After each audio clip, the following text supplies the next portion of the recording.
की मिट्टी से निकला एक ऐसा नाम जो आज हर कॉलेज, हर यूथ के दिल में बस रहा है, जिसका विजन साफ है, जिसका इरादा सॉलिड है और जिसका नाम है रवि चौधरी। उन्हें लॉग एमपी का नेक्स्ट रविंद्र सिंह भाटी कहने लगे हैं, पर वो किसी की शैडो नहीं, अपना खुद का रास्ता बनाने वाले हैं। रवि भाई के साथ एक ऐसी बातचीत जो पॉलिटिक्स के पीछे का असली चेहरा दिखाएगी, जो दर्द भी बताएगी और डायरेक्शन भी देगी। तैयार हो जाओ एक ऐसे पॉडकास्ट के लिए जो सिर्फ सुनने का नहीं, महसूस करने का होगा। Ravi Chaudhary, the voice of Madhya Pradesh youth.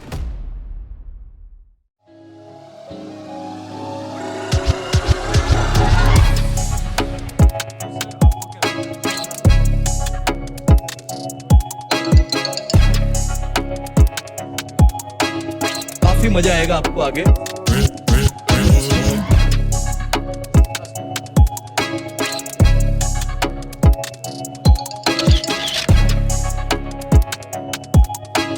So hey guys, my name is Prince and welcome to the Prince World.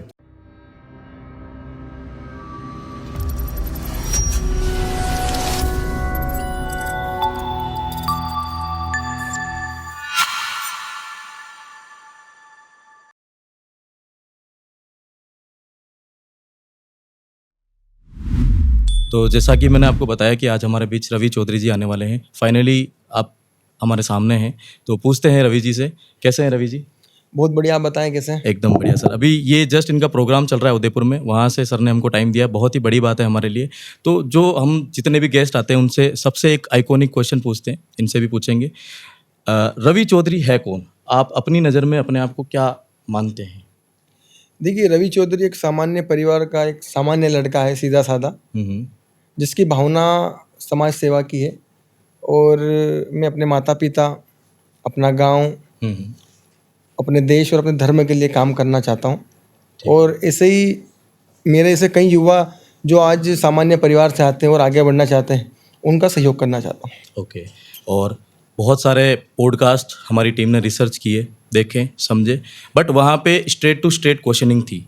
हमें लगा कि यार इस बार ना क्वेश्चनिंग छोड़ के कन्वर्सेशन पे आते हैं, बातचीत करते हैं कि यार रवि चौधरी एक्चुअली में है कौन, बचपन में कैसे थे, क्या इनके इरादे हैं, मोटो क्या है, और राजनीति से जुड़े रहने के क्या विचार है, सारी चीज़ें। तो रवि चौधरी बचपन में कैसे थे, क्या थे रवि चौधरी?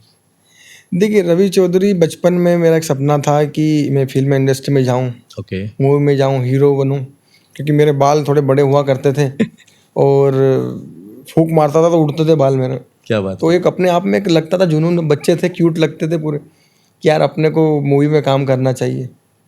फिर जैसे जैसे हम बड़े होते गए, सपने बदलते गए, साल बदलते गए, तो समय को मंजूर नहीं था कि मैं इंडस्ट्री में जाऊं। फिर हम कॉलेज में गए, कॉलेज में कहीं ऐसा माहौल बना छात्र राजनीति का।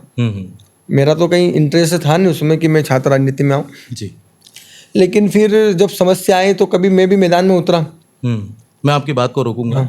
छात्र राजनीति जो शुरू हुई आपकी, उसका एक जो पॉइंट होता है ना, एंट्री पॉइंट, की यार ये एक ऐसी जगह थी जहाँ से मेरे को लगा कि नहीं यार बस अब उतरना ही पड़ेगा। देखिए, लेट फीस की समस्या थी बच्चों को। ओके। और बच्चों क्या, मेरे भाई लोग ही थे सब उनको, तो मैंने कहा चलो अपन सब जाके अपन बैठ जाते हैं, प्रदर्शन करते हैं। ठीक है। ये आपके वो जिस कॉलेज में आपने IPS कॉलेज। IPS कॉलेज, ठीक है। मैं बैठ गया वहाँ पे और सभी भाई लोगों को बैठ के मैंने 1 घंटे तक बैठा था। 1 घंटे बाद मालिक का फ़ोन आया, बोले चलो यार रवि चौधरी तुम सब ज़्यादा उत्पाद मत करो, लेट फीस माफ़ कर दी।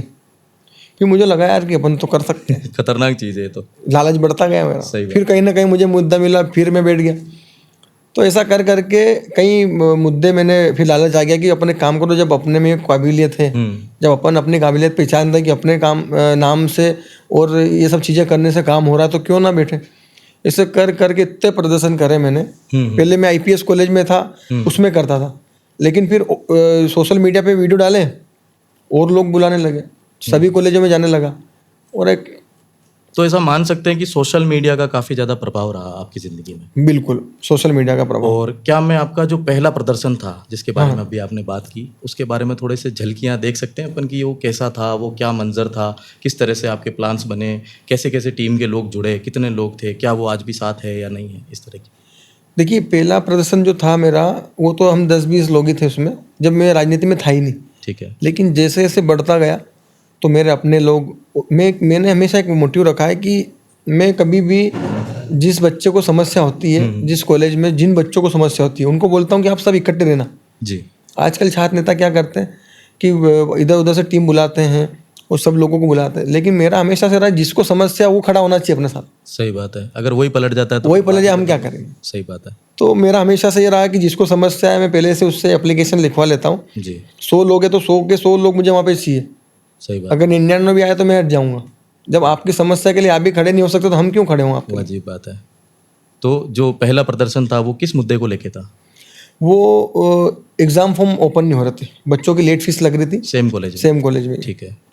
तो मैं गया वहाँ पे और दमदारी से शुरू। मेरा क्या, देखो स्टार्टिंग में मेरे में भी डर था कि यार क्या हो। अच्छा, उस समय फाइनेंशियल बैकग्राउंड कैसा था अपना, अगर आपके परिवार की जो कंडीशन है वो समझे अपन तो?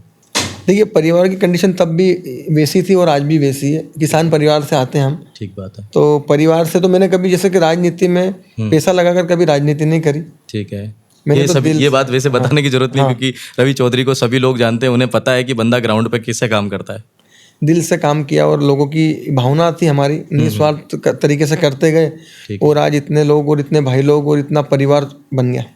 ठीक है। और माता पिता का क्या शुरू में सपोर्ट था कि हमारा बेटा जो है राजनीति में जाए नहीं जाए, छात्र राजनीति पे? मेरे पापा का शुरुआत से रहा कि चल कर रहा है तो करते रहें, लेकिन मेरी मम्मी शुरू से बोलती थी कि फालतू चक्कर में मत पड़, जी। समय खराब हो रहा है तेरा ये, ठीक है। और कहाँ फालतू कुछ होना जाना नहीं है तेरे से। ठीक है। और पापा का ये था कि चलो ठीक है कर, कुछ तो कर। लेकिन उनका भी ये था कि ज़्यादा उत्पाद मत करो। उनको भी डर था कि यार इतने बड़े बड़े कॉलेजों में, यूनिवर्सिटियों में आप आंदोलन करते हैं तो सामने वाले भी बहुत पावरफुल रहते हैं, तेरा कल से कुछ बिगाड़ दे ये वो। वाजिब बात है, माँ बाप का ये सोचना भी लाजमी है। और उस समय आप पढ़ाई में कैसे थे? लगे तो पढ़ाई में मैं शुरुआत से ही मीडियम ही रहा। मतलब मेरा ऐसा कोई पढ़ाई में इंटरेस्ट नहीं था। 10th क्लास के बाद मेरा इंटरेस्ट ख़त्म हो गया था। अच्छा। इतना मतलब पता नहीं क्यों इतना नहीं था। ये था कि हाँ पास हो जाएंगे और पढ़ रहे हैं। ठीक बात है। तो रवि जी, जब स्टार्टिंग के अंदर आप अध्यक्ष पद की तैयारी करने लगे, उस समय क्या कंडीशन ऐसी बनी जो आपने इस चीज़ की तैयारी स्टार्ट करी?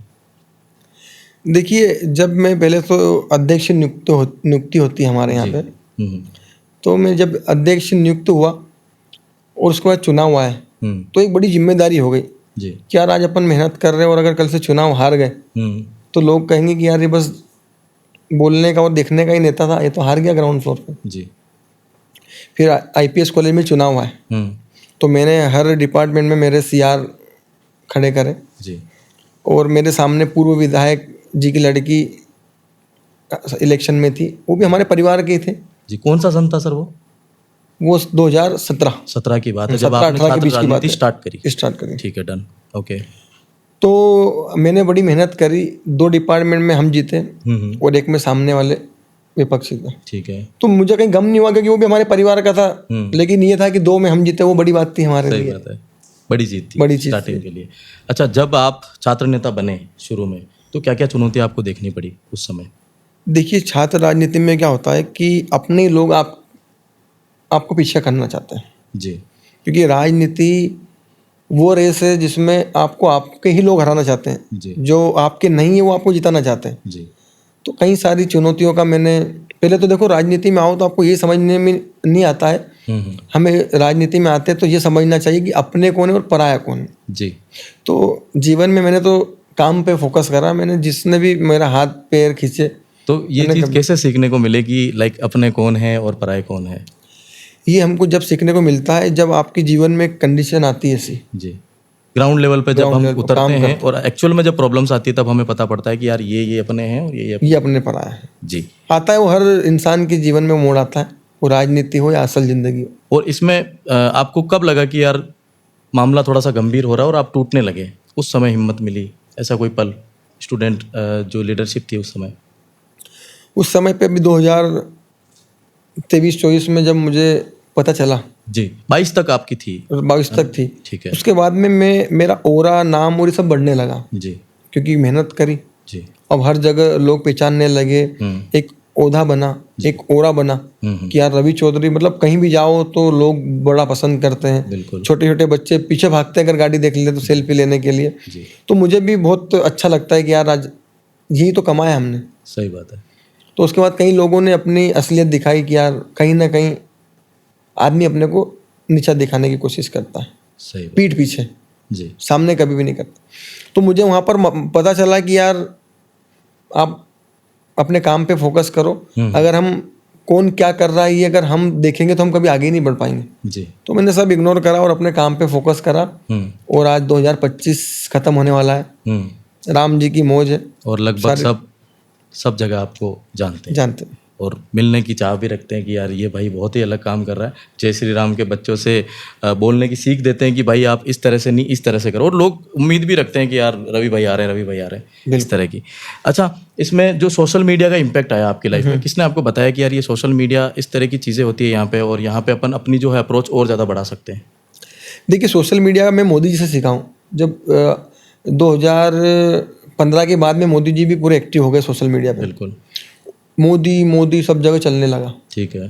तो मैं भी सोशल मीडिया पे देखता था मोदी जी को, और मोदी जी की एक एक पोस्ट डलती थी तब, और तब आम लोग सोशल मीडिया पे नहीं थे।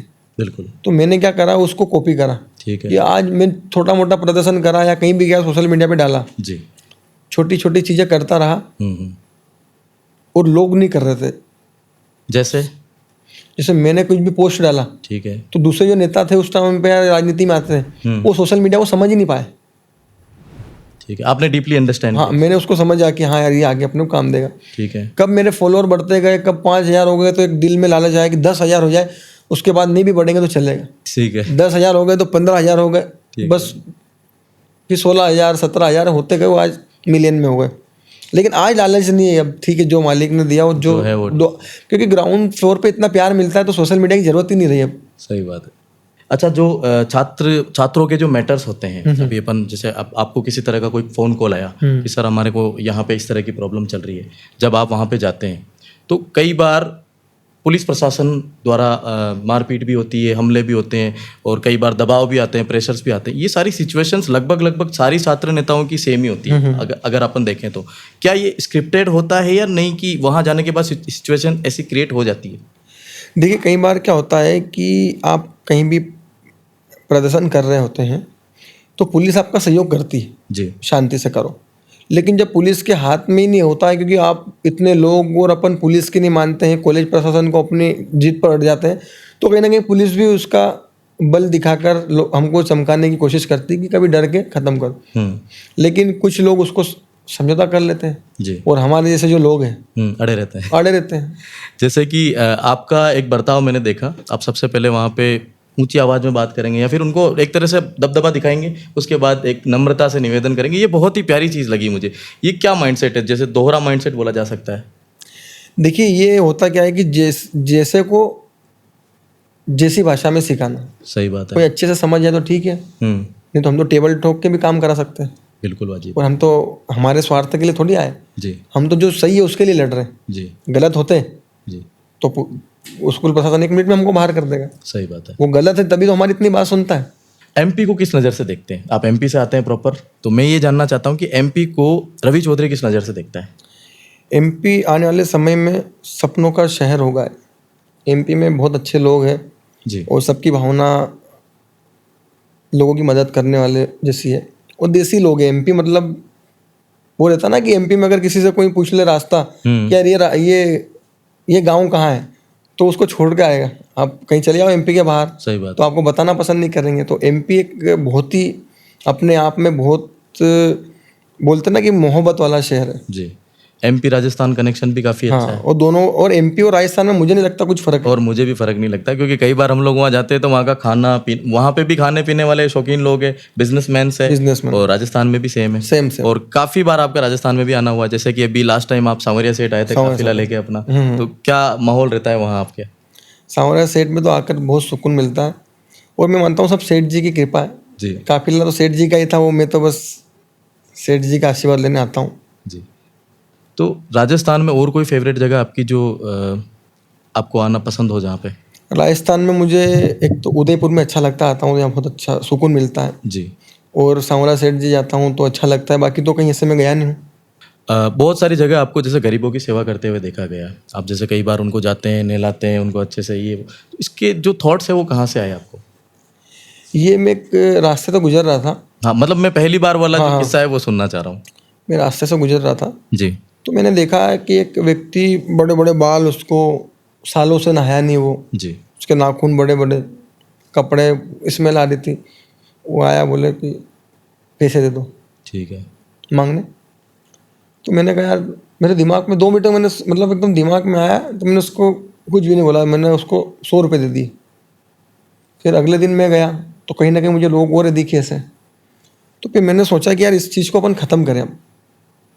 तो मेरा एक सेगमेंट आया दिमाग में कि इसको बैठाओ गाड़ी में, उसको पूरा चेंज करो, उसके पूरे बाल काट दिए, शेविंग पूरा क्लीन, उसको नए कपड़े दे दिए, नहला दिया, उसको खाना खिला दिया, काम पे लगा दिया। तो वो आदमी खुद ही हमको ही पहचान में नहीं आ रहा कि ये व्यक्ति, हर इंसान के पास में कोई ना कोई गम है जी। जिसकी वजह से वो ऐसा हो जाता है। मैं मानता हूँ कि मालिक ने अपने को मांगने वाला नहीं, देने वाला बनाया, तो अपन सेवा करो बस, और कुछ। और तब से ये सेवा आज तक चली आ रही चल, है। कोई ऐसा किस्सा जो आपको इतना दिलचस्प लगा कि रात को नींद ही नहीं आई उस दिन के बाद? ऐसा तो कोई किस्सा एक नहीं सोचने आया। वाला होता ना कि यार बहुत सारे लोगों की आप सेवा करते हैं, कई बार ऐसा होता है कि दिल को छू जाता है कि यार ये बंदा अलग ही था यार, या कोई लेडी, कोई बच्चा। एक की मैंने मदद करी थी, सेम उसको मैंने पूरी कटिंग करके और उसको पूरा शेविंग हिला के, उसके बच्चे का फ़ोन आया। मैं बोले मेरे पिताजी हैं, वीडियो वायरल बहुत हुआ था, मिलियन में गया था। बोले मेरे पिताजी है भैया, 20 साल पहले गुजर, यहाँ से कौन सा अहमदाबाद से ट्रेन में बैठ के इंदौर चले गए थे, मिले ही नहीं हमको। मेरे पास आया तो मैंने कहा कि यार मैंने तो उनको वहाँ छोड़ दिया, 5 दिन तक ढूंढे, नहीं मिला, मुझे ही नहीं मिला। तो यार मुझे बहुत 2-3 नहीं आई। मैंने कहा यार अब तो ढूंढना पड़ेगा। फिर मैंने 2-4 दिन ढूंढा, उनको मिले, उनको बहुत खुशी हुई। तो उस दिन ऐसा लगा कि यार सुकून मिला। एक मुंबई का आपका कोई मीडिया कवरेज था, वो मैं देख रहा था अभी लास्ट में, आपका जब कोई पॉडकास्ट देख रहा था उसी के साथ वो वीडियो आ रहा था। तो ये किस चीज़ का अवार्ड था, क्या था, इसके प्लान्स वगैरह कैसे क्या बने? ये अवार्ड मुंबई में एक यूथ आइकॉन का मुझे मिला था। हाँ। वहाँ पर ब्रांड इम्पैक्ट करके कोई एजेंसी जो करवाती है जी। तो उसमें एमपी से मुझे चुना था उन्होंने। उनको एक यूथ लीडर चाहिए था, तो पूरे एमपी में से मुझे चुना था कि आप यूथ के लिए अच्छा काम करते हैं, सोशल वर्क अच्छा करते हैं। तो वहाँ पर मुझे अवार्ड मिला, तो मैं एक और नई ऊर्जा आई। सही बात है, और आगे बढ़ने की कि और अच्छा काम करें आप। जी। कई बार जो आपके समर्थक होते हैं, आपके साथीगण जो होते हैं, आपके साथ काफिले में जो लोग चलते हैं, या फिर ऐसे लोग जो आपको अच्छी तरह से जानते हैं, एक कॉल पे आपसे बात कर सकते हैं, क्या वो लोग मिसयूज़ करते हैं आपकी पावर का कई बार?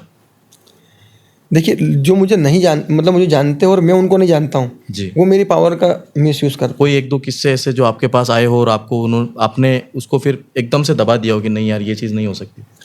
आजकल क्या होता है कि लोग फ़ोन लगा देते हैं, मैं रवि चौधरी बात कर रहा हूँ जी, ये बच्चे का काम करो, नहीं करा देख लूंगा। अच्छा, मतलब 12 बजा दूसरे लोग आपकी मेरा नाम लेके। अच्छा। बहुत सारे करते थे, मुझे तो मालूम ही नहीं था। फिर एक कॉलेज है हमारा, रेनेसा यूनिवर्सिटी है इंदौर में, उनके जो डायरेक्टर सर हैं मेरे बहुत ही अच्छे, मतलब बड़े भाई हैं जी, और मुझे अपने बच्चे की तरह रखते हैं वो। तो उन्होंने मुझे एक रिकॉर्डिंग भेजी, ठीक है, तो जिसमें वो बोल रहा है कि मैं रवि छात्र नेता रवि चौधरी बात कर रहा हूँ, मैं 12 बजा दूँ आपकी ये वो। उन्होंने कहा यार रवि चौधरी तो ऐसी बात ही नहीं करता है, लैंग्वेज ही नहीं रवि चौधरी की है। तो सही बात है। उन्होंने मेरे को रिकॉर्डिंग भेजी, बोले देख तो तेरा कोई रिश्तेदार तो नहीं है। तो मैंने कहा नंबर दो आप। ठीक है। मैंने फ़ोन लगाया, बोले मैं रवि चौधरी की मौसी का लड़का हूँ ये वो। तो मैंने कहा मैं बेटा रवि चौधरी बोल रहा हूँ। तो झटका लगा होगा। हाँ, तो उसने फ़ोन ही बंद कर लिया। फिर उसके कोई रिश्तेदार ने मेरे को फ़ोन लगाया, अरे भैया माफ़ी चाहते हैं, वो आपका फ़ैन है ये वो। मैंने कहा फ़ैन है मतलब आप किसी को भी ऐसे नाम से थोड़ी कर सकते, आप किसी मैडम को, टीचर को, फीमेल टीचर को फ़ोन लगा के ऐसी धमकी दोगे। तो उस दिन मुझे लगा कि यार ये गलत भी है। तो इसके लिए कोई आपने प्रावधान किया कि नहीं यार ऐसी चीज़ें नहीं होनी चाहिए? मैंने सारे जितने भी यूनिवर्सिटी में डायरेक्टर सर या कहीं हैं, तो मैंने कहा जब तक मेरा लेटर पेड नहीं जाएगा आपके पास या मेरा पर्सनली फ़ोन नहीं आएगा, आप उस चीज़ को थोड़ा गंभीरता से मत लेना। एक फ़ोन कॉल रिकॉर्डिंग भी आपकी वायरल हुई थी जिसमें आप किसी प्रिंसिपल साहब से बात कर रहे हैं कि ये बच्चा अपना ही है और आपने एग्ज़ाम में नहीं बैठने दिया, फीस से रिलेटेड शायद कोई मैटर वो लोग बता रहे थे कंसर्न में। तो आपने कहा नहीं है जो भी है ठीक है आप तो करो। तो एक तरह से तो स्कूल का नुकसान हुआ ना ये कि यार आपने तो फीस माफ़ करवा दी 1 सेकंड में, लेकिन उसका नुकसान हुआ। इसको किस नज़र से देखते हैं आप? क्या बाद में उनसे वापस बातचीत होती है, उनका कॉल आता है, आप अपनी जेब से देते हैं, या क्या रहता है ये सारा कुछ? हुआ ये था कि बच्चे की टीसी लेनी थी उसको। जी। अब वो टीसी नहीं दे रहे, ठीक है। वो बोल रहे कि आप फर्स्ट सेम की पूरी फीस जमा करो। फर्स्ट सेम में बच्चा जब गया ही नहीं आपके पास, आया ही नहीं। हाँ ये है कि टीसी लेने में थोड़ा लेट आया आपके पास, एप्लीकेशन टाइम पे नहीं दे पाया, तो पूरे सेम की फ़ीस कैसे देगा वो? अगर उसके पास फ़ीस होती तो आपके यहाँ पढ़ाई करता ना आगे वो। सही बात है। तो मैंने ये फ़ोन लगाया, मैंने कहा सर आपसे निवेदन है मेरा, मैं छात्र नेता रवि चौधरी बात कर रहा हूँ, तो आप इसकी जो भी फीस है इसको माफ़ करो और इसको टीसी दो। ठीक है। तो उन्होंने कहा अरे आपको कौन नहीं जानता है, आपने फ़ोन किया है तो करना ही पड़ेगा अब तो। करना ही पड़ेगा। मैंने कहा इसको निवेदन है, कर दो। जी। तो उसमें मैंने प्यार से ही बात करी थी, आपने सुना होगा, मैंने कोई नहीं, ऐसी बिल्कुल शब्द आपका नहीं टोन एकदम वार्म था। हाँ। और वो सोचने वाला विषय था, इसलिए मैंने कहा कि यार जब भी पॉडकास्ट होगा ये सवाल मैं जरूर आपसे पूछने वाला हूँ। अभी हेमंत जी जोशी ने एक प्रोग्राम करवाया, उस प्रोग्राम में जैसे आप आए है ना, तो ये क्या प्रोसेस रहता है? ये पेड होता है आपका आना, या फिर आप अपने भाईचारे के हिसाब से आते हैं?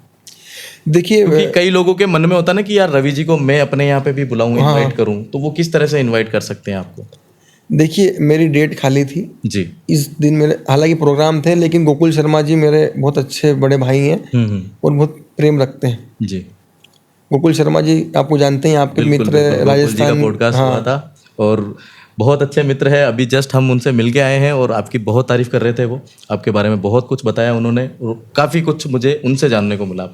राजस्थान में मतलब गोकुल शर्मा जी आज मेवाड़ की शान है जी। और सब जगह उनके गाने चलते हैं। हमारे एमपी में तो हर जगह कहीं डीजे चल रहा है, तो डीजे किंग है वो। सांवरिया सेठ की विशेष कृपा है उनकी। विशेष कृपा। उनका फ़ोन आया कि रवि जी एक हमारे हेमंत जी जोशी है जी, कल्ला जी बाबू जी के यहाँ प्रोग्राम होता है, तो आपको आना पड़ेगा। जी। मैंने कहा मैं देखता हूँ, बताता हूँ। तो उन्होंने कहा देख लीजिए, अच्छे लोग हैं, हेमंत जी अच्छे व्यक्ति हैं और आप आइए, बड़ा मज़ा आएगा, नए लोगों से मिलने का मौका मिलेगा। जी। तो आज मेरे 2-3 प्रोग्राम इंदौर में थे। मैंने कहा इंदौर में तो रोज ही प्रोग्राम में जाते हैं, आज चलो राजस्थान चलते हैं, उदयपुर का आनंद उठाते हैं, नए नए लोगों से और अपने सब भाइयों से मिलने का मौका मिलेगा। तो मैं आता हूँ, मतलब मेरा ऐसा कोई भी कोई पेड नहीं है। अगर मैं फ्री रहता हूँ तो मैं सब जगह चले जाता हूँ, प्रेम व्यवहार में। ठीक।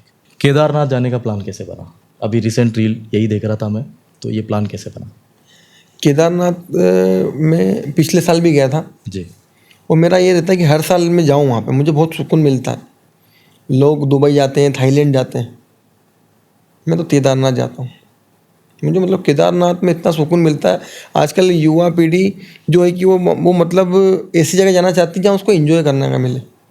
लेकिन आप जब पहाड़ों में जाएंगे, केदारनाथ जाएंगे, केदारनाथ, बद्रीनाथ, मुझे बहुत सुकून। 4 धाम यात्रा मैं करता हूँ हर साल, तो एकदम मेरा प्लान बना कि इस बार हेलीकॉप्टर से जाऊँगा मैं। और मेरा एक मित्र है, उसको मैंने फ़ोन लगाया तो उसने बोला भैया हो जाएगा हेलीकॉप्टर, हो गया। 4 दिन में मैं 4 धाम करके आ गया। कैसा एक्सपीरियंस रहा बाकी सब? और जबरदस्त, बढ़िया था। और ये तो उनका ही बुला हुआ है, नहीं तो आप नहीं जा सकते। आप नहीं जा सकते। एक MBA चाय वाला करके एक विवाद भी था आपको, शायद आप थाने में कुछ रिपोर्ट वगैरह कराने गए थे, ये क्या सारा मामला था? मेरे 1-2 दोस्त हैं जिन्होंने MBA चाय वाले से फ्रेंचाइजी ली थी जी। 10-15 लाख रुपए में कुछ फ्रेंचाइजी ली, और एक चाय की दुकान को बनाने के लिए उन्होंने 30-40 लाख रुपए लगवा दिए। ठीक है। और ROI उन्होंने बताया कि 1 साल में रिटर्न हो जाएगा, इतना पैसा आपका वापस कवर हो जाएगा। हाँ। जो कि नहीं हुआ। नहीं हुआ। ठीक है। बोले आपकी एक दिन की सेल रहेगी 10,000 रुपये, 3,000 भी नहीं हो रही थी। अब बंदा मार्केट में दुकान लेके बैठा है जी, तो उसको तो 50-60 हज़ार तो उसका किराया, उसके बाद में 4-5 लोग काम करते हैं, तो आज 10,000 से कम से कोई काम नहीं करता है। बिल्कुल। 40-50 हज़ार रुपये वर्कर के, तो इतने लॉस में था यार, उतना पैसा लगाने के बाद भी।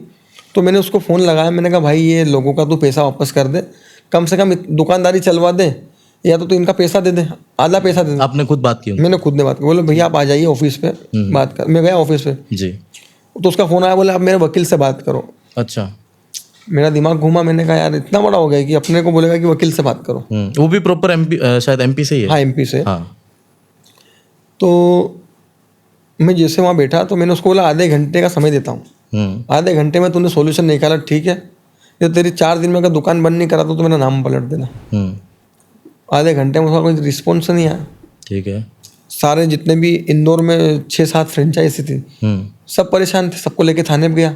ठीक है। उसकी कंप्लेन कराई और सोशल मीडिया पे एक वीडियो डाल दिया, सारे न्यूज़ चैनल, नेशनल चैनल पे वही चल रहा।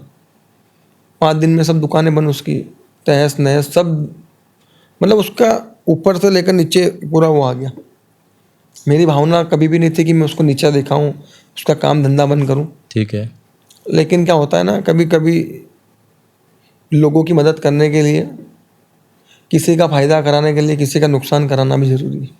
दूसरी तरफ भी गरीब लोग ही थे हाँ। जिन्होंने इतना पैसा फंसा के वो फ्रेंचाइजी लगाई। बिल्कुल। इसी तरह का एक विवाद डिवाइन का चलता है आपका, वो शो का फाइनल करके फिर वो लोग नहीं आए वहाँ पे। हाँ हाँ। ये क्या था मामला पूरा, और इसके बारे में आपको किसने बताया था मतलब उस समय? देखो, डिवाइन का एक शो था इंदौर में, बंसल कॉलेज में। जी। मुझे भी वहाँ पर चीफ गेस्ट में बुलाया गया था, मैं गया। तो वहाँ कुछ थोड़ा बहुत पानी की बौछार आई ऐसे नॉर्मल, तो डिवाइन को फ़ोन लगाया आजा, तो आया नहीं। ठीक है, शो कैंसिल कर दिया। हाँ, तो मैंने कहा पैसे दिए यार, बच्चों का बेचारे, इतने बच्चे इंतजार कर रहे हैं। मैंने कहा तेरी 12 बजाता हूँ, मैं आ रहा हूँ। मैं होटल जाऊँ इतने में भाग गया हूँ। वो एयरपोर्ट भी मीडिया वालों ने देखा उसको, एयरपोर्ट पे भाग गया और बिना बताए चला गया। या तो उसने नशा कर लिया था, या जो भी उसको हो सकता है, कुछ भी कर सकता है। तो ऐसे जो सिंगर हैं जो लोगों की भावनाओं को ठेस पहुंचाते हैं, तो इनका बाइकाट ही करता हूँ मैं। और क्या आइडियोलॉजी है इन चीज़ों को लेके, मतलब ऐसे किस तरह के मुद्दे और नहीं होने चाहिए? लाइक जैसे एक और रैपर था, शायद कोई गाली गलौज से रिलेटेड मामला था। हाँ MC स्टैन। हाँ। इनका क्या मतलब, इनको किस नज़र से देखते हैं आप, ये जो स्टेज शो पे आके खुलेआम गाली गलौज करते हैं? मेरे अगर इंदौर में कोई ऐसा आ जाए तो उसका मुंह ही काला करूँगा मैं। मतलब आज हमारी नई युवा पीढ़ी को आप किस रास्ते ले जाना चाहते हैं? सही बात है। एक तरफ हम जब जय श्री राम, बच्चों को, छोटे छोटे बच्चों को अपना जय श्री राम, अपने आराध्य श्री राम का नाम लेना सिखा रहे, जी। दूसरी तरफ आप गाली गुप्ता सिखा रहे, बच्चा क्या सीखेगा? तो मैं तो जब भी ऐसे लोग आएंगे इंदौर, जैसे इंदौर में या हमारे आसपास कहीं भी जहाँ मेरा जानना हो पाएगा, मैं इनका पूरा विरोध कई बार करूंगा। ना शुरुआत एक जना करता है पर इम्पैक्ट बहुत बड़ा होता है, जैसे कि आपने ये तिलक वाला और जो लच्छे वाले जो हुए थे कुछ किस्से, उनको जब उठाया तो शुरू में ये नॉर्मल लग रहे थे, बट अब काफ़ी ज़्यादा बड़े इम्पैक्ट आ रहे हैं। इनकी शुरुआत कैसे हुई थी और क्या विचारधारा थी इनकी आपके पीछे? मुझे एक दिन फ़ोन आया, बोलो भैया यहाँ पर स्कूल में जय श्री राम बोलने नहीं दे रहे हैं, अच्छा। तिलक नहीं लगाने दे रहे हैं। तो मैंने उनको कहा देखो, स्कूल में आप जय श्री राम बोलना ही क्यों? आपको सही बात है, आप वहाँ पढ़ने जाते हो आप, तो आपको जय श्री राम क्यों बोलना? आपको अगर किसी को जय श्री राम चिढ़ाने के लिए बोल रहे तो वो गलत है। मतलब आप अपनी तरफ से पूरी जांच पड़ताल करते हैं पहले कि भाई एक्चुअल में प्रॉब्लम है क्या? जब उन्होंने कहा कि तिलक लगाने से मना करा, हाथ में कलावा काट दिया, तो मैंने कहा ठीक है चलो। मैं गया, मैंने बात करी। वहाँ पर एक बच्चे को मारा था उन्होंने, सर ने। सर को मैंने कहा एक काम करो, लड़ना है तो मेरे से लड़ लो, ठीक है, आपकी दादागिरी बताता हूँ आपको मैं। तो वहाँ पर बच्चों को मैंने, मैडम को समझाया, सबको समझाया कि तिलक लगाने से अगर किसी ने रोका तो फिर यहाँ पैर रखने की जगह नहीं मिलेगी। ये बात ठीक है, पर जैसे बच्चों को जो मारने वाली बात है, हम जैसे बचपन में पढ़ा करते थे तो हमें भी मार पड़ती थी, तो आज अगर मार पड़ रही है तो इससे क्या मतलब समस्या होनी चाहिए समाज को? देखो, मार दो तरह की मार होती है। ठीक है। एक बच्चे को सुधारने के लिए मारते हैं और एक खुन्नस खा के मारते हैं। मतलब गुस्सा रहता है ना, एक गुस्सा निकालने के लिए किसी बच्चे को मारना गलत है। कहीं का गुस्सा कहीं और, हाँ, वो गलत है, गलत है। और आप अगर मार रहे हो बच्चों को, अच्छे के लिए मार रहे हो, तो देखो बच्चा भी समझता है। और हमारे घर वाले भी बोलते थे पहले, मेरे घर वाले बोलते थे मारो आप इसको, ये गलत कर रहा है तो। लेकिन आजकल जो कुछ शिक्षक ऐसे हैं कि जो बच्चों को खुन्नस मारते, मतलब कहीं का गुस्सा कहीं निकालना, या किसी बच्चे से इरिटेट होना, या कोई बच्चा नहीं सुनता है तो उस पर फोकस करना, टारगेट करना, तो वो गलत है। ठीक है। अच्छा, कभी ऐसा हुआ आपके पास कोई फ़ोन आया और आप बहुत ज़्यादा गुस्से में हो गए कि नहीं यार बस अब तो 12 ही बजा नहीं, वहाँ आप पहुँचे और आपको पता चला कि नहीं यार गलती अपने वाले बंदे की है? तो कई बार क्या होता है कि उस समय आप क्या डिसीजन लेते हैं? मैं बस ये माइंडसेट जानना चाह रहा हूँ। मैं अगर कहीं गया, मुझे गुस्सा आया और मैं कहीं गया, पहली बात तो मैं ऐसे बिना जाने गुस्सा ही नहीं करता हूँ। ठीक है। और अगर मैं कहीं चला जाऊँ तो अगर बच्चे की गलती हो और शिक्षक की गलती नहीं हो तो मैं बच्चे को कुछ भी नहीं बोलता हूँ, क्योंकि बच्चा तो नादान होता है। मैं बच्चों को और शिक्षक को, दोनों को, उनके बीच में जो मिसअंडरस्टैंडिंग है उसको क्लियर कर देता हूँ। और मान लो उस बच्चे की उम्र ज़्यादा है, लाइक वो 25-30 साल का है, हाँ, अब आप क्या डिसीजन लेते हैं उस समय? तो मैं उसको, बच्चे को साइड में लिया के समझाता हूँ कि ये तो फालतू काम मत कर बेटा, तेरी गलती है। ठीक है। और ये फोकट काम करना बंद कर, पढ़ाई पर ध्यान दे। तो सबसे पहले वो फ़ोन आप ही के पास डायरेक्ट आता है या आपकी टीम में बंदे होते हैं उन फ़ोन कॉल्स को? देखो, बहुत लोगों के पास तो मेरा ही नंबर है लगभग। लेकिन अभी मैं क्या करता हूँ, इंस्टाग्राम पे 2-2, 4-4 दिनों में नंबर बदलता हूँ। मेरी पूरी टीम 10 लोगों की, उनके नंबर डाल देता हूँ, क्योंकि इतना फ़ोन आना, मतलब मैं भी हूँ तो इंसान ही, इतने फ़ोन कॉल इतने फ़ोन कैसे अटेंड करूँगा मतलब मैं। ठीक है। तो इस कारण पूरी टीम हैंडल करती है। अगर 100 फ़ोन आते हैं तो उसमें काम के 2 ही फ़ोन होते हैं, जो एक्चुअल समस्या होती है 2 या 2-4 ही होती है, बाकी तो सब रवि भैया के नंबर हैं, रवि भैया से मिलना है, मतलब इसके ही रहते हैं अधिकतर। एक एमपी में एक और शायद कोई संचालन करते हैं, शायद कोई गैंग है, पता नहीं, मैंने उसके बारे में 2-3 कुछ वीडियो स्क्रॉल करा था तब दिखे थे कि आप हमको फ़ोन लगाओ, हम आपके लिए लड़ने आ जाएंगे, महाकाल या ऐसे, हाँ इस तरह का कुछ था गैंग। हाँ ये सब लोग फॉलोअर बढ़ाने के लिए करते हैं, है ना। नए नए युवा है।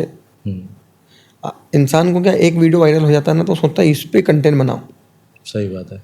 लेकिन ये सब चीज़ें गलत है आजकल की, और लोग समझते भी हैं। लोगों को पता चलता नहीं यार ये बंदा रियलिटी में काम कर रहा है, और बाकी के 30 पेजेस जो चल रहे हैं वो सब फॉलोअर्स के लिए चल रहे हैं। फ़ोन नंबर लिख देंगे, आप हमें फ़ोन करो, आप आ जाओ, हम कहाँ क्या लड़ाई हो रही है हम देखते हैं आपका। ये सब नंबर भी बन होते हैं, आप देखना कभी लगा के, और ट्राई भी करना आप कभी। ये लोग, मेरी बात सुनो, शक्ल सूरत बता देती है इनकी कि आप ये असल में असली है कि नकली है। अभी आपस में 10 लोग वीडियो बना लेते हैं, अब वो कोई, मैंने भी देखा था पुलिस की लाइट ये जला लेके, और कि जैसे पुलिस वाले बात कर रहा है, पुलिस की भी छवि खराब हो रही है इसमें। सही बात है। तो गलत कर रहे हैं, फॉलोअर सब कुछ नहीं होते। एक भाई है अपना दिल्ली से, रौनक खत्री भाई, अभी उनकी काफ़ी सारे ट्रोल्स कर रहे हैं लोग कि एक वो कांच का मुद्दा बना रखा है कि यार ये कांच की खिड़की नीचे होती है तो बैंकों में भी है, उनको भी तोड़ दो। बाकी ऑल ओवर बंदा बहुत अच्छा काम कर रहा है, नो डाउट। आपका उनको लेके क्या राय है, पर्सनल मत क्या है आपका? देखो, अपना भाई है वो भी, अभी इंदौर भी आया था, मुझसे मिला था, खाना साथ में खाया था। सबका तरीका अलग होता है काम करने का। सही बात है। देखो, काम करना जरूरी है। ट्रोल करने वाले तो देखो अच्छे को भी बुरा बना देते हैं और बुरे को अच्छा बना देते हैं, तो उसकी स्टाइल है, वो काम करने का तरीका है, अच्छा काम करता है, युवाओं के लिए खड़ा देता है। ट्रोल करने वालों ने आपको भी किया, बट मैंने वहाँ पे जब नीचे जाके कमेंट पढ़े, एक सम्राट भाई करके है, शायद आपने देखा वो वीडियो, मुझे नहीं आइडिया, एक सम्राट भाई करके 4-5 जनों छात्र नेताओं को ही टारगेट कर रहा था वो। तो आपके नीचे सब पॉजिटिव कमेंट्स थे कि नहीं नहीं नहीं भाई ये गलत ले लिया, ये अलग बंदा है, बाकी सब ठीक होंगे, दिस इज रॉन्ग। ये भी एक होता। आप किस नज़र से देखते हैं ट्रोलिंग को? कमेंट्स वगैरह भी कभी कभार गलत आते होंगे, नेगेटिव कमेंट्स, गाली गलौच भी लिखते होंगे लोग, तो क्या आप उनको रिस्पॉन्स करते हैं या इग्नोर कर देते हैं कि छोड़ो यार? मैं इग्नोर करता हूँ, और लेकिन मैं भी पूरे देश में ऐसा छात्र नेता हूँ कि जिसको बहुत कम ट्रोल करते हैं लोग, बिल्कुल, और कमेंट भी बहुत कम गलत करते हैं, इससे गलत कमेंट बहुत कम ही करते हैं मुझसे। मैं कमेंट सब पढ़ता हूँ लोगों की। तो क्या फील होता है आपको उनके प्रति? मुझे ऐसा फील होता है कि देखो, मैंने ये सोचा है जीवन में कि हम अच्छा काम करते हैं ना, जी, तो 98% लोग आपको पसंद करते हो, 2% अगर आपको नहीं पसंद कर रहे हैं तो फिर उनकी पसंद है, उनको छोड़ दो उनके हाल पे, इग्नोर करो, 98 पर ध्यान दो। ठीक है। अच्छा, गाड़ियों का काफिला होता है आपका कहीं पे भी, जब आप एंट्री करते हैं तो एक रॉयल एंट्री होती है सलमान खान स्टाइल वाली, तो ये जो एंट्री होती है क्या ये रुतबे के लिए होती है या फिर भाई लोग है भाई आ जाते हैं? देखो, जैसे मैं अभी उदयपुर आया तो बहुत सारे ऐसे भाई लोग हैं कि जो मिलना चाहते हैं, तो वो सब टाइम सेट कर लेते हैं, ठीक है, और एक काफिला बन जाता है। ठीक है। और बाकी रुतबा और ये सब चीज़ों में मानता ही नहीं हूँ अब, क्योंकि बहुत सरल व्यक्ति हूँ और मुझे बहुत साधारण जीवन जीना पसंद है अब। अच्छा, रौसा से कंपेयर करते हैं लोग आप रविंद्र सिंह भाटी जी से। अगला जो आपको राजनीति के अंदर बताते हैं कि भाई रविंद्र सिंह भाटी से कंपेयर करो इनको, आप क्या मानते हैं इन चीज़ों को लेके?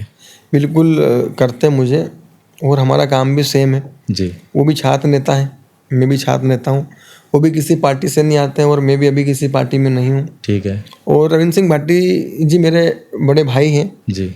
और अभी मेरे घर पे भी आए थे, कार्यक्रम हमने करा था इंदौर में। इंदौर जब उनका आगमन हुआ था तो समय समय पर हमारी बातें होती है, चर्चाएं होती है। आज पहले छात्रों की आवाज़ उठाते थे, आज विधानसभा में अपने विधानसभा के लोगों की आवाज़ उठाते हैं। तो हम दोनों, वो भी रविंद्र, मैं रवि, एक राशि है हमारी। संजू बाबा, इनके लिए कोई ऐसी बात जो अब तक आपने कहीं नहीं कही, मन में छुपा रखी है अभी तक? देखिए, संजू बाबा, अच्छा शुरुआत कर लेते हैं कि मिलना कैसे हुआ, कैसे बात हुई, नेचर वाइज कैसे हैं, सारा कुछ। देखिए, मैं उनके जो पार्टनर हैं जी, एक मेरे मित्र हैं, उन्होंने मेरी प्रोफाइल दिखाई थी उनको। ठीक है। तो बाबा ने बुलाया, बोले इसको बुला मिलने, क्योंकि मैंने उनको बताया कि मैं बचपन से फ़ैन हूँ इनका। अच्छा, वो एमपी आए हुए थे? हाँ, एमपी आए थे, महाकाल आए थे। ठीक है। तो मैं गया वहाँ पर, उनसे मिला। तो बाबा से जब मिला तो मुझे ऐसा लगा कि मैं पहली बार नहीं मिल रहा हूँ, मैं तो कई बार मिल गया हूँ। आप बाबा ही बोलते हैं उनको? हाँ, बाबा ही बोलता हूँ मैं। ठीक है। वो इतनी नम्रता उन्होंने, इतनी सादगी है। वो बंदा, अगर आप भी मिलोगे ना उनसे, तो आपको ऐसे ट्रीट करेगा कि यार आप आप संजय दत्त और वो आम व्यक्ति ऐसा करेगा। वो बहुत ही अच्छा बंदा है, डाउन टू अर्थ है, और पहली मुलाकात में मैं इतना पसंद आ गया उनको, तो उन्होंने मेरे छोटा भाई बोला तो मेरा छोटा भाई है, मैं जब चाहे जब उनको फ़ोन लगा लेता हूँ। एक कोई सेना चालू करी आपने, शंकर सेवा, शंकर सेवा एक संस्था है हमारी जी। जो कुछ दिनों में हम मार्केट इसके बारे में पता है, लोग बात करते हैं लेकिन एक्चुअल में उनको पता नहीं है कि ये एक्चुअल में है क्या। एक बार पूरा डिटेल में बताओ कि ये कैसे शुरू हुई, क्या इसके काम होते हैं और अभी कैसे क्या चल रही है ये। देखो, शंकर सेवा एक NGO है जी, एक संस्था ऐसी है जिसमें संजय दत्त जी और मेरा, हम दोनों की संस्था रहे, जॉइंट संस्था है जी। इसमें ऐसे मंदिर जो वर्षों से खुले नहीं, कोई साफ सफाई नहीं, कोई मतलब पूरा हो जाता ना, बंद हो जाते हैं जी। हम ऐसे मंदिर रहेंगे, उन पर कलर करके पूरा उनको चालू कराएंगे। सिर्फ शंकर भगवान के या सारे सारे भगवान के। ओके, ठीक है, युवाओं के लिए एक संस्कार क्लास डालेंगे, ठीक है। जो आजकल के नए बच्चे हैं हम्म, जो अच्छे पढ़ाई में तो रहते हैं लेकिन उनको संस्कार ही पता नहीं होते क्या होते हैं। जी। क्योंकि आजकल के माता पिता क्रिश्चियन स्कूलों में भेज देते हैं बच्चों को, तो वहाँ की हिंदू संस्कृति का तो वो पूरा विरोधी करते हैं। वो उनके जो क्रिश्चियन हैं उनमें जो होता है वो चीज़ें बच्चों को सिखाते हैं। जी, तो हमने ये चीज़ें भी हम कर रहे हैं, जी। और भी कई ऐसे लोगों, गरीब लोगों की मदद करेंगे, जिनको सहायता की ज़रूरत है उनकी सहायता करेंगे। जी। अच्छा, आपने जैसे अभी बताया कि क्रिश्चियन स्कूलों में भेजा जाता है, मैं आपसे ये जानना चाहता हूँ कि आपकी आइडल स्कूल कैसी होनी चाहिए भविष्य में, जिन स्कूलों का निर्माण हो, आपको लगे कि मेरे एरिया में इस तरह की स्कूल मुझे चाहिए, और उसके बाद उसका डेवलपमेंट पूरे इंडिया स्तर पे हो उस तरह की स्कूलों का, और जो हमारे बच्चे हैं वो क्या सीखे उन स्कूलों में। देखिए, ऐसे स्कूलों में जी, अपने माता पिता का आदर करें बच्चे, बिल्कुल हिंदू संस्कृति के प्रति जागरूक हों, जी, गीता का ज्ञान हो। जी। जागरूक कैसे हो, मतलब अब जैसे कई बच्चों को हम बोलते हैं ना कि हिंदू संस्कृति के प्रति आपको जागरूक होना है, तो उनका ये रहता है कि कैसे, क्या चीज़ से शुरुआत करे। वो शुरुआत सबसे बड़ी चीज़ होती है। देखो, बच्चा जब सुबह स्कूल जाता है, जी, मंदिर जाता है, बढ़िया तिलक लगा के जाए, बिल्कुल ठीक, अपने माता पिता के चरण स्पर्श करके जाए जी, स्कूल जाए, बढ़िया पढ़ाई करें, पढ़ाई जो भी उनका कोर्स हो कोर्स कंप्लीट करें, लेकिन शिक्षक बच्चों को वो चीज़ें सिखाए जो घर पे नहीं सीख सकता। ठीक है माता पिता कभी बोलते हैं बच्चों को कि बेटा तू हमारे पैर पर, नहीं बोलेंगे वो, जी, ये काम गुरु का होना चाहिए, जी, क्योंकि सब चीज़ें बच्चा घर से ज़्यादा स्कूल में रहता है। जी, 8-8 घंटे तो आप बच्चा स्कूल में रहता है, जी, तो माता पिता के साथ में इतना नहीं होता उतना स्कूल टीचर के साथ में होता है। तो वो सब चीज़ें जो डेली रूटीन में आती है, एक संस्कार क्लास लगाए जिसमें बच्चों को नई नई चीज़ें सीखने का मौका मिले। जैसे कि बच्चे को होना चाहिए कि अगर तिलक लगा रहा है जी, तो जागृत कैसे होता है, आपका मस्तिष्क पे कैसे, कलावा बांधने का क्या है। अब पता है इसमें तिलक में भी 2 आइडियोलॉजी चलती है। अभी आपने एक शब्द बोला जागृत कैसे होता है, इससे मेरे को पता चला कि एक्चुअल में आपकी आइडियोलॉजी बहुत प्यारी है।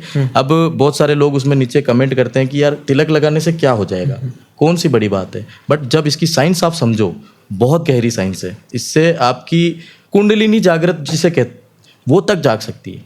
ये सुरक्षा कवच है हमारा। बिल्कुल, मैं तो लगाता हूँ, आप मेरे मस्तिष्क पर हमेशा देखेंगे जी।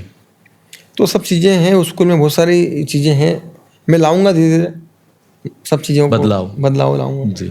एक प्रेमानंद जी महाराज जी से आपका अभी मिलना हुआ, श्री प्रेमानंद जी महाराज जी से, तो कैसा क्या रहा ये सारा कुछ सीन? बहुत अच्छा अनुभव रहा मेरा जी। और वहाँ जाकर मुझे जब मैं सामने बैठा तो एक अलग ही अनुभव हुआ और एक अलग ही शांति मिली। और मेरे जीवन में, मैं पहले बहुत गुस्सा करता था, जब वहाँ गया तो मैंने भी देखा जीवन में कि शांत रहें आप, आपके जीवन में कितना भी गुस्सा आए, कितना भी गलत हो जाए आपके साथ में, आखिर एक समय के बाद सब सही होता है। सही बात है। आज अगर बुरा है आपके साथ में तो कुछ अच्छा होने के लिए आपके साथ बुरा हुआ है। सही बात है, लेसन देने के लिए लाइफ आती है। तो बस अपने जीवन में बहुत सारी चीज़ें मैंने अपनाई है। देखो, इंसान वही है जो अपने आप को सुधार करे, अपने आप में हमें गलतियाँ निकालना चाहिए। सर्वगुण संपन्न इस दुनिया में कोई भी व्यक्ति नहीं, तो हम अपने आप में गलतियाँ निकालते उसका सुधार करते हैं। जी। एक वीडियो काफ़ी वायरल होता है आपका, जिसमें मासूम शर्मा जी का आप हाथ पकड़े हुए हैं ऐसे और वो अपना गाना गा रहे हैं बहुत ही प्यारे अंदाज में। कैसे हुई ये मुलाकात और क्या इस दौरान बातचीत हुई आपकी उनके साथ? देखो, मासूम शर्मा के गाने मुझे अच्छे लगते हैं, तो मैं हरियाणा गया था, तो मैंने उनको फ़ोन लगाया, तो उन्होंने कहा मैं घर पे ही हूँ। जी। कहीं जा रहे थे तो मेरे लिए घूम के आया, मैं घर पे गया, उनका हमने चाय नाश्ता साथ में करा, जी। और फिर मैंने बताया, हम सब बैठे थे, तो मैंने कहा सबसे बेस्ट गाना तो मुझे वही लगता है आपका, तोला चलाओ, वीडियो बनाते हैं हम साथ में। तो मेरा हाथ पकड़ के उन्होंने वो गाना गाया, मैंने सोशल मीडिया पे डाल दिया, तो वो 15-20 मिलियन गया गाना। काफ़ी अच्छा। उसके अलावा भी अलग अलग पेजेस से जो वीडियोस डलते हैं वहाँ पे भी काफ़ी ज़्यादा वायरल। बिल्कुल बिल्कुल। जी। अभी बागेश्वर धाम बाबा श्री धीरेन्द्र शास्त्री जी की रैली थी, उसमें आप जाते हैं, कुछ बातचीत हो रही है, क्या पब्लिक जान सकती है वो क्या बातचीत हुई थी? मैं उनको यही बोल रहा था कि गुरुदेव, आप जगह जगह जा रहे हैं यात्रा में, तो आप ये मुद्दा भी रखिए कि आजकल बच्चों को स्कूलों में तिलक लगाने से ना रोकें, हाथ में कलाव बांधने से ना रोकें, जी। क्योंकि आपकी सब घर परिवार वाले सुनते हैं, युवा देखते हैं, आपसे जुड़े, जी। तो लोगों को एक ये भी रहेगा कि यार गुरुजी बोले तो तिलक लगाना चाहिए। सही बात है। तो ये मुद्दा मैंने कहा गुरुजी आप उठाइए इसको, तो अच्छा रहेगा। और उनकी तरफ से क्या रिस्पॉन्स रहा फिर? बोले बिल्कुल बिल्कुल। उन्होंने बीच में बात भी बोली थी एक जगह कि आप बच्चों को हिंदू संस्कृति से जुड़े रहें, और हाथ में कलावा, मस्तक पर तिलक। अच्छा, जब किसी छात्र ने आपको बुलाया, उनका जब आप मैटर सोल्व कर देते हैं पूरी तरह से, वो भी खुश हो गया, टीचर्स भी खुश हो गए, सब लोग संतुष्ट हो गए, उसके बाद आप क्या ऐसी पहली चीज़ क्या करते हैं वहाँ से जाने के बाद सुकून पाने के लिए? देखिए, पहले तो मैं ये चीज़ देखता हूँ कि जब बच्चे का काम हो जाता है, तो जब सोशल मीडिया पे हमारी टीम और जब वीडियो डालते हैं, तो मैं वो देखता हूँ कि यार आज खुशी मिलती है, अपने को सुकून मिलता है जी। क्योंकि मैं हैंड टू हैंड सॉल्यूशन वाला व्यक्ति हूँ। सही बात है। आप कभी भी मेरे आवेदन दे रहा हूँ, बाद का काम कुछ नहीं, बात कुछ भी नहीं, होना अभी होना तो अभी होना, ठीक है, बाद में कभी कुछ नहीं होता है। तो मेरा तो हैंड टू हैंड सॉल्यूशन का ही रहता है हमेशा। तो जो भी बच्चा आता है, मुझे मालूम है कि मैं जाऊँगा तो काम होना ही है, तो मैं सही के लिए आता हूँ, कभी गलत के लिए नहीं जाते। अच्छा, जो ऐसे लोग जो हमारे साथ छाया बन के चलते हैं, काफ़ी सालों से हमारे साथ होते हैं, फिर अचानक से हमें पता चलता है कि यार ये तो धोखेबाज है, तो आपके साथ हुआ कभी ऐसा? हुआ है मेरे साथ भी ऐसा। थोड़ा सा, अगर आपसे नाम नहीं लेंगे अपन, पर क्या वो किस्सा था मतलब? देखिए, कई लोग मेरे साथ में ऐसे थे जी, जो मेरे साथ में थे जी, और मुझे वो एहसास दिलाते थे कि देख, हमने तेरे को बनाया है, हमने ही तेरे को आगे बढ़ाया है। मैं बोलता था कि बिल्कुल आपने आगे बढ़ाया और आपका साथ मेरी ताकत है। जी।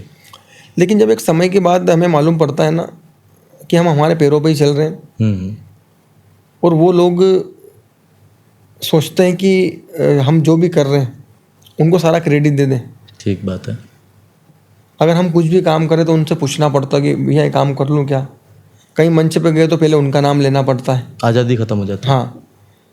तो मैंने देखा यार कि हम तो उनके लिए करते हैं, लेकिन वो रहता है ना कि मुफ्त में जो तुमको मिले कदर नहीं करना हक है तुम्हारा। जी। तो वो लोगों ने अपनी कदर नहीं करी, और समय के साथ में हमें पता भी चला कि यार हम तो इनके लिए 100% दे रहे थे, लेकिन वो तो हमारे बारे में बहुत गलत सोचते हैं पीठ पीछे। तो मैंने सोचा कि छोड़ दो इनका साथ, जो होगा अब देखा जाएगा। ठीक है। और जब उनका मैंने साथ छोड़ा तो मुझे पता चला कि मैं तो अपने पैरों पर चल रहा था। ये तो बस दिखावा था। दुख होता है। आज मिलना होता है उनसे कभी अनजाने में, कोई स्टेज शो में या कहीं कोई धार्मिक प्रोग्राम में? होता है मिलना, तो हम तो जय श्री राम बोल देते हैं और अपना काम करते हैं, किसी से भी हमें कोई भी दिक्कत नहीं है। ठीक बात है। ये तो इंसानियत है, सबकी अपनी अपनी भावनाएं रहती है जी, सबका अपना अपना काम होता है। कहीं ना कहीं मैं समझता हूँ कि मेरी गलती होगी, मैं सामने वाले की कभी गलती नहीं मानता हूँ। सही बात। मेरी गलती थी जो मैंने सुधार ली। अच्छा, ये छात्र राजनीति, स्टूडेंट्स के जो मैटर है, ये गरीबों की सेवा, इनके अलावा क्या आपके कोई बिजनेसेस है? नहीं, मेरा ऐसा कोई भी बिजनेस नहीं है। किसान खेती है। ठीक है। पापा खेती बाड़ी करते हैं हमारे। ठीक है। और ऐसा कहीं मेरा खर्चा भी नहीं है, चलता है काम बढ़िया। अच्छा, ऐसे कौन से पब्लिक फिगर्स है, सेलिब्रिटीज़ है, जिनसे आप इंस्पायर होते हैं और मिलने की इच्छा रहती है कि यार इन लोगों से तो मेरे को मिलना ही मिलना है बस? जिनसे मैं इंस्पायर था उनसे तो मैं मिल लिया, सब इंटरेस्ट बस कोई नहीं बचा, खत्म हो गया। तो रवि भाई, छात्र राजनीति जो एक बहुत बड़ी नींव है हमारे देश की, इसमें कई लोग आना चाहते हैं, कई लोग आ चुके हैं, कई लोग करना स्टार्ट भी कर चुके हैं। आपको बहुत अच्छा एक्सपीरियंस है, इतने साल हो गए, इतनी भीड़ लेके बैठे हैं, इतनी यूथ है आपके पास। मैं बस आपसे ये जानना चाहता हूँ कि जो लोग इसमें आना चाहते हैं या है, उनको किस तरह का माइंडसेट मेंटेन करना चाहिए, क्या उनकी सोच होनी चाहिए छात्र राजनीति के प्रति, क्योंकि अब बदनाम भी हो रही है, दो तरफा चल रही है। बहुत सारे लोग इसमें सिर्फ इसलिए आ रहे हैं ताकि फेमस हो सके, और बहुत सारे लोग आपके जैसे लोग जो काम करना चाहते हैं धरातल पे। मैं बस आपकी उन गलतियों को लोगों को दोहराना नहीं चाहता, आप उनको बताएं कि मैंने ये गलतियां करी, आप ना करें और आपको इस दिशा में ले जाए, इस छात्र राजनीति को। देखो, छात्र राजनीति में पहले तो हमारी भावना होती है निस्वार्थ तरीके से काम करने की। जी। अगर आप फेम पाने के लिए छात्र राजनीति करते हैं तो बिल्कुल भी ना करें, क्योंकि ज़्यादा दिन तक ये फेम रहता नहीं है। जी। छात्र राजनीति में आप ये सोच कर कर रहे कि मुझे आगे विधानसभा चुनाव लड़ना है, जी। या आप लोगों की भावनाओं की सीढ़ी बना रहे तो भी गलत है। ठीक है। मैं मानता हूँ कि निस्वार्थ तरीके से अगर हम काम करते हैं, ठीक है, तो विधायक, मंत्री, मुख्यमंत्री सब फीके हैं। इतना प्रेम मिलता है इसमें अगर आप निस्वार्थ तरीके से लोगों की मदद करते हैं। जी। मैंने मेरे जीवन में अगर मुझ जैसा बनना है लोगों को, या मुझसे भी अच्छा, मैं तो बोलता हूँ कि मुझसे अच्छा बनो आप, जी। तो निस्वार्थ तरीके से काम करें, फेम के लिए काम ना करें, बहुत आगे जाएंगे। क्या ऐसी गलतियां जो आपको लगता है कि आपने करी या करते करते बचे, जो उनको ना करनी चाहिए, एक या दो गलती कोई ऐसी? मैंने ऐसी गलती करी मेरे जीवन में, मेरी ऐसी कोई गलती तो है नहीं, लेकिन मैं ये मानता हूँ कि मैंने कई सारे छात्र नेता बनाए जी। जो मेरे आगे पीछे पहले घूमते थे, आज वो भी कहीं ना कहीं छात्र नेता बने। जी। क्योंकि अच्छी संगति का अच्छा असर होता है। जी। तो आइडियोलॉजी अच्छी रखें, विचारधारा अच्छी रखें, और लोगों के बीच में रहें, काम करें, जी। तो बेहतर छात्र नेता निकल सकता है। जी। तो ये बात थी छात्रों के लिए। अब बहुत सारे लोग ये जानना चाहते हैं, हालांकि रात के 2 बज रहे हैं, भाई ने सच में मेहनत करी आज के लिए, और मुझे सीरियसली एक्सपेक्टेड भी नहीं था कि आज ये चीज़ पॉसिबल हो पाएगी। पर लोगों की तरफ से एक सवाल था कि रवि भाई शादीशुदा है या नहीं है? शादीशुदा हूँ मैं। अच्छा, पक्का? पक्का। तो दोस्तों, ये था आज का हमारा पॉडकास्ट, और बहुत ही बढ़िया कन्वर्सेशन रहा हमारे बीच में। हालांकि रात के 2 बज रहे हैं, तो हो सकता है आपको ऐसा लगा हो कि यार दोनों की एनर्जी डाउन कैसे, but don't think about that. बहुत ही जल्दी हम लोग इसका सेकंड पार्ट भी लेके आएंगे, जो कि हम इंदौर में शूट करेंगे। बहुत बढ़िया लगा भाई आपसे मिलकर, बहुत ही अच्छी विचारधारा है। Thank you so much. जय श्री राम दोस्तों। ये पॉडकास्ट प्रिंस वर्ल्ड 07 पर बहुत जल्द आने वाला है, और आपके मन में जो भी सवाल हो आप कमेंट में जाकर पूछ सकते हैं, और आपको मज़ा आएगा।